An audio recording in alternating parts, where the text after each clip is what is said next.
Hi, I'm Musa Ekaba. I'm a student at Apina Community College and I'm studying electrical systems technology. All right, so I'm going to explain about software that we use to simulate our transmission line and our grid, our power grid.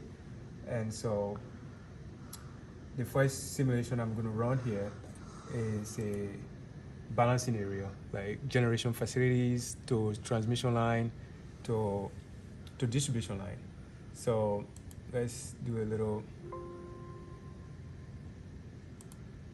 review here of that system.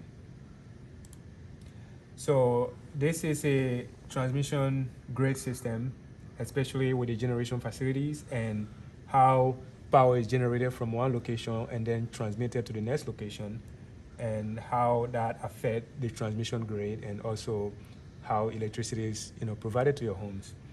So in my first balancing area, so this is the design that this is the project that I designed for one of my classes. And so if you see here, in the first balancing area, we have 3 generators. And then in the second balancing area, we have just 1 generator. And then in the third balancing area, we have 2 generators. So the capacity of these generators will determine how much power they are going to export or import, or how much power they need to import or export in a particular area. So I'm going to go ahead and run. So if you can see here, these generators, and then you can see how it's going to play out.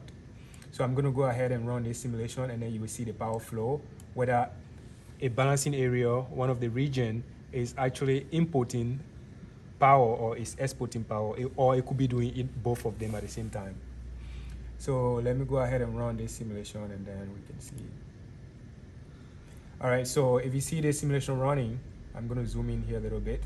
So you can see, and also we have these generators, every generator has a bus connected to it. So the slag bus has the slag generator has a bus attached to it, and then each other generators has different buses attached to them.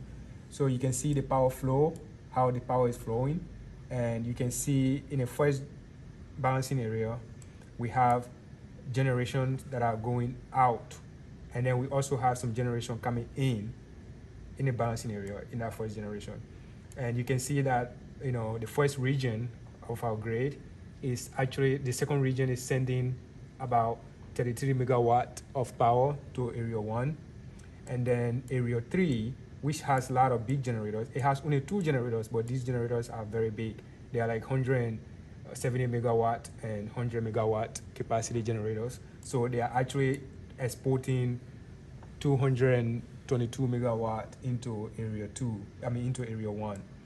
So this is PowerWorld, and this is how we generate and also simulate our distribution, our power grid, and also our balancing area, and how power is generated and transmitted from generation facilities to the transmission line. And so usually the NERC and also the RTOs, which are the regional transmission organizations, they use these kind of simulations to see how to balance a power system in a particular region or for the grid. And then the next case, I'm going to stop this simulation here. The next case we're going to look at here is how to put a fault on a line.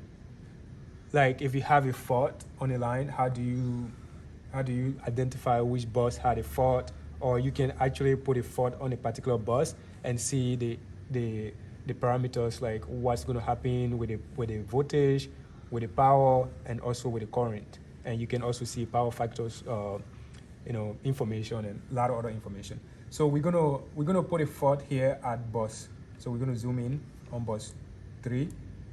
So we're gonna put a fault at bus 3. So how you do that, you just click on it and then you put a fault there. So we're gonna put a fault there, and then we're gonna see how that fault is gonna play out. So now we put a fault at bus 3, and we can find some information on what happened when you put a fault at bus 3.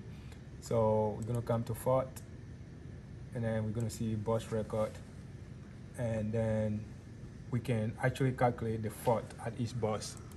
So we're gonna do that. I just did that, and then we can see each phase like what's the voltage at each phases, like phase A, B, or C, and then how much current is actually going through there. We can also find that. We can find the bus records, we can find the line records, and the line record you can see whether the transformer was on or off, yes or no, and what was the current going through the transformer at the time, through phase A, B, and C. And then we can find the records of the generators as well. And we can see that when you put a fault at bus 3, it affects bus 5 and 6 and 7. So it will affect those 3 generators, the 5, 6, and 7. Those are the generators that are going to be affected when you put a fault at bus 3. And then we can also find information about the loads and all of that. We can even find the Y-box metrics from this simulation. So this PowerWorld is very useful in power simulation and also in electrical engineering for modeling and also simulating how the power grid works. So thank you.